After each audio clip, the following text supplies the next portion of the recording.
Alisa Pogranichi degan yaponskiy doramani hammalar ko'rgan bo'lsangiz kerak. O'shanda bitta aktyor bor, Murakami Nitiro.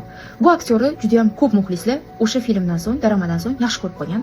Lekin afsuski, aktyor yaqin kunlarda bir yomon ish qilgani uchun uni karyerasi почти to'xtatildi. Bir qiz Yaponiyada, Tokioda politsiyaga telefon qiladi va uni aytishi bo'yicha, uni yaxshi ko'rgan yigiti uni juda ham vahshiylarcha urgan ekan va politsiya o'sha uyga borganida u uyda Murakami Nitiro bo'ladi. O'sha telefon qilgan qizni yaxshi ko'rgan yigiti o'sha aktyor bo'ladi va qizning aytishi bo'yicha 2024-yildan beri bu aktyor uni doim urib kelar ekan va qizni politsiya juda ham yomon ahvolda topishadi.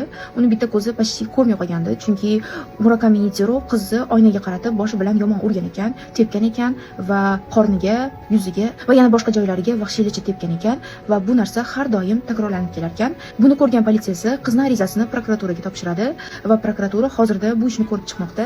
Aktyor bilan esa juda ham ko'p reklamni kontraktlar buzildi va suratga olinayotgan daramalar to'xtatildi.